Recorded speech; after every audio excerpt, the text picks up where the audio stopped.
Dans le labyrinthe des mots, des locutions et des expressions, on s'y perd parfois. Mais chaque mot a son histoire, et chaque histoire, son fil conducteur. Sur la chaîne YouTube IJC Group, je vous propose Le Fil d'Ariane, le podcast qui vous donne la clé pour comprendre les expressions françaises, une à la fois, un jour à la fois. Le Fil d'Ariane, votre rendez-vous quotidien sur IJC Group. Bonjour à tous, je m'appelle Israël Jackie Cantal. Bienvenue dans cette nouvelle série consacrée au langage des diplomates. Les grandes décisions ne se prennent pas toujours sur la champ de bataille, mais dans les salles d'attente silencieuses, les tables de négociation polies et les corridors discrets des capitales mondiales. La diplomatie, c'est l'art subtil de naviguer entre la paix et la guerre, entre l'échec et la prospérité. C'est un langage codé où un seul mot peut désamorcer une crise ou, au contraire, la précipiter. Pour comprendre cet échiquier planétaire, il faut maîtriser son lexique. Bienvenue, mesdames, messieurs, dans L'Art du Possible, la série qui décrypte les 20 termes essentiels sans lesquels le monde s'arrêterait de tourner. Chaque mot est une règle du jeu, une arme ou un pont. Voici, dans Le Fil d'Ariane, le langage des diplomates. Le Fil d'Ariane, du lundi au vendredi sur la chaîne YouTube de IJC Group.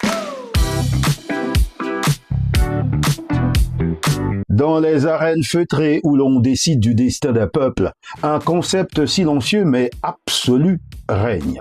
C'est lui qui permet à un micro-État d'être traité sur un pied d'égalité avec une superpuissance. C'est l'armure invisible que porte chaque chef d'État, la ligne rouge que nul ne peut franchir sans déclencher une crise.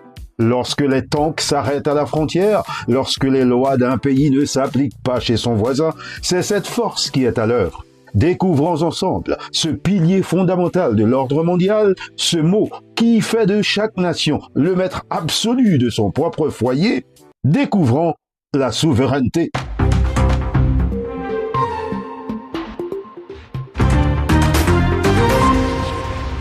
La souveraineté n'est pas une idée monolithique et éternelle.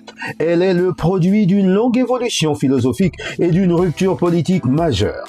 Au cœur des guerres de religion et du chaos féodal en France, le philosophe et juriste Jean Bodin théorise pour la première fois la notion moderne de souveraineté dans les 6 livres de la République sortis en 1576. Pour lui, la souveraineté, c'est la puissance absolue et perpétuelle d'une république. Elle est indivisible, elle ne peut être partagée et elle est inaliénable, elle ne peut être cédée. Bodin cherchait à consolider l'autorité du roi de France face aux factions internes et aux pouvoirs externes, comme le pape ou l'empereur. Le concept de souveraineté est repris et radicalisé par Thomas Hobbes avec le Léviathan pour justifier l'absolutisme, puis transformé par Jean-Jacques Rousseau avec le contrat social. Rousseau distingue la souveraineté du prince de la souveraineté du peuple. Dans les démocraties modernes, c'est la souveraineté populaire qui prévaut. L'autorité suprême réside dans la nation. L'idée passe de la philosophie à la pratique diplomatique avec la signature des traités de Westphalie en 1648. Ces traités mirent fin à la guerre de 30 ans et marquèrent la fin de l'hégémonie de l'Église et de l'Empire. Ils établirent le système westphalien dont les 2 piliers sont le principe de souveraineté territoriale. Chaque souverain a le droit exclusif de légiférer et de diriger son État.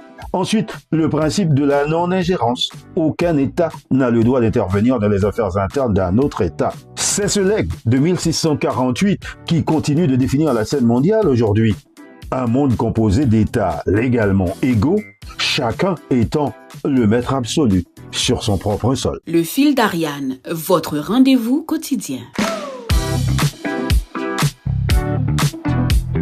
En diplomatie, la souveraineté est utilisée pour justifier l'autonomie et l'indépendance d'action. Un diplomate peut invoquer la souveraineté de son pays pour rejeter une ingérence dans ses affaires intérieures, comme une demande de modification de sa politique fiscale ou sociale par une organisation internationale. Par exemple, lors d'une réunion du Conseil de sécurité des Nations Unies, si un État est critiqué pour sa gestion d'une crise interne, son ambassadeur pourrait déclarer « Toute intervention est considérée comme une violation flagrante de la souveraineté de notre État ». La charte de l'ONU, en son article 2, protège ce principe fondamental. Cela signifie que l'État a le droit exclusif de légiférer, d'administrer la justice et d'utiliser la force légitime sur son territoire, sans la permission d'une puissance étrangère. Le fil d'Ariane, une expression, un jour à la fois. Et voilà les amis, s'il faut résumer notre premier épisode de cette série consacrée au langage des diplomates, je vous dirais que la souveraineté, c'est l'acte de naissance de l'État, garantissant qu'il est le seul maître à bord. Mais comment ces maîtres, jaloux de leur indépendance, parviennent-ils à s'entendre pour régler les problèmes qui dépassent leurs frontières ? Lorsque les défis comme le changement climatique ou les pandémies exigent une réponse globale, on quitte le dialogue exclusif pour embrasser une collaboration plus vaste, engageant plus de 2 parties. Le prochain épisode nous plongera au cœur de cette dynamique complexe que les diplomates appellent le multilatéralisme. Mais ça, c'est pour demain, les amis. D'ici là, continuez de vous abonner à la chaîne YouTube IJC Group pour découvrir d'autres contenus.